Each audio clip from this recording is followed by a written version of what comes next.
சமீபத்தில் நடந்து முடிந்த திமுக இளைஞரணி மாநாட்டில் உதயநிதியின் பேச்சை கேட்க முடியாமல் மாநாட்டின் பின்புறம் உள்ள சுவர் மீது ஏறி குதித்து திமுக உடன்பிறப்புகள் தெரித்து ஓடி இருக்கின்றனர். இந்நிலையில் தான் திமுகவினரின் பேச்சு எந்த அளவிற்கு கழக உடன்பிறப்புகளை தெரித்து ஓட வைத்திருக்கிறது பாருங்கள் என இந்த காணொளி வைரலாகி வருகிறது. இது ஏதோ கணக்கு காட்டுவதற்காக கூட்டப்பட்ட கூட்டம் கிடையாது. நம்முடைய எதிரிகள் போடுகின்ற தப்பு கணக்க சுக்குநூறாக உடைக்கின்ற கூட்டம் இங்க வந்திருக்கக்கூடிய இளைஞரணி கூட்டம், கொள்கை கூட்டம். பொதுவா இளைஞர்கள் அதிகமாக கூடுனா அவங்களை கட்டுப்படுத்த முடியாது, கட்டுப்பாடு இருக்காது அப்படின்ற ஒரு பிம்பம் இப்ப வந்திருக்கு. காட்டாற்று வெள்ளம் மாதிரி போயிட்டே இருப்பாங்க, யாரும் கண்ட்ரோல்ல இருக்க மாட்டாங்க அப்படின்ற ஒரு பிம்பம் இன்னைக்கு இருக்கு. அவங்களை யாரும் கட்டுப்படுத்த முடியாதுன்னு சொல்லுவாங்க. ஆனா நம்முடைய கழக இளைஞரணியினர் அப்படி கிடையாது. மிகுந்த கட்டுப்பாடு மிக்கவர்கள் என்பதற்கு இங்கே கூடியிருக்கக்கூடிய இந்த கூட்டம் சாட்சி.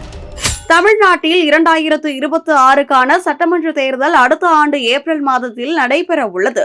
தேர்தலுக்கு இன்னும் சில மாதங்களே உள்ள நிலையில் அரசியல் கட்சிகள் அனைத்தும் தேர்தல் பணிகளில் தீவிரமாக ஈடுபட்டு வருகின்றனர். அந்த வகையில் தற்பொழுது ஆளும் திமுக அரசு அதன் ஒரு பகுதியாக திருவண்ணாமலையில் திமுக இளைஞரணியின் வடக்கு மண்டல நிர்வாகிகள் சந்திப்பை நடத்தியிருக்கிறது. திருவண்ணாமலை மாவட்டத்திற்கு அருகே மலப்பாம்பாடியில் அமைந்துள்ள கலைஞர் திடலில் இந்த நிர்வாகிகள் கூட்டம் நடத்தப்பட்டது. இந்த மாநாட்டை திமுக இளைஞரணி செயலாளரும் துணை முதல்வருமான உதயநிதி ஸ்டாலின் தான் தலைமை ஏற்று நடத்தி வைத்தார். இருப்பினும் உதயநிதி பேசுகிறார் என்று கூட பாராமல் திமுகவினர் சுவர் மீது ஏறி குதித்து ஓடி இருக்கின்றனர். இது பலராலும் கடுமையாக விமர்சிக்கப்பட்டு வருகிறது. அதோடு இது மட்டும்தான் விமர்சனத்திற்கு உள்ளானதா என்று பார்த்தால் இந்த மாநாடே விமர்சனத்தில் தான் நடந்து முடிந்திருக்கிறது. இந்த மாநாட்டிற்கு சுமார் 1.5 லட்சம் முதல் 2 லட்சம் பேர் வரை வருவார்கள் என எதிர்பார்க்கப்பட்டது. ஆனால் 15,000 பேர் தான் பங்கேற்றிருப்பார்கள். கண்ணுக்கு எட்டிய தூரம் வரை நாற்காலிகள் காலியாக காணப்பட்டன. அப்போது கூட்டத்தில் அமைச்சர் ஏவாவேலு அவர்களும் முன்பக்கம் இருக்கைகள் காலியாக இருக்கிறது, பின்பக்கம் ஆங்காங்கே அமர்ந்திருப்பவர்கள் முன்னால் வந்து அமரவும் என மைக்கில் கெஞ்சி கொண்டிருந்ததும் கவனிக்கத்தக்கது.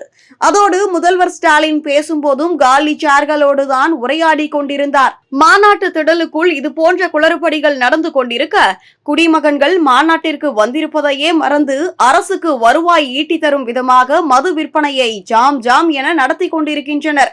அதோடு முதல்வருக்கு கும்ப மரியாதை செய்ய கூட்டி வந்த ஆட்களுக்கும் அங்கே பணப்பட்டுவாடா நடந்திருக்கிறது. இதனை பார்த்த பலரும் 75 ஆண்டுகால கட்சிகள் உங்கள் தலைவருக்கு பணம் வாங்காமல் கும்ப மரியாதை செலுத்தக்கூடவா ஆட்கள் இல்லை என்றும் விமர்சித்து வருகின்றனர். மேலும் இளைஞரணி மாநாடு என சொல்லிவிட்டு முதியவர்களை எல்லாம் அழைத்து வந்து மாநாடு நடத்தி இருக்கின்றனர். அதோடு கூட்டத்திற்கு ஆட்கள் சேர்க்க மக்களை வண்டி வண்டியாகவும் ஏற்றி வந்திருக்கின்றனர் என பல விமர்சனங்கள் எழுந்தது. இந்நிலையில் தான் இப்படியே பல விமர்சனங்களுக்கு மத்தியில் தான் இந்த இளைஞரணி மாநாடு நடந்திருக்கிறது என பெரும் பேசுபொருளாகி உள்ளது.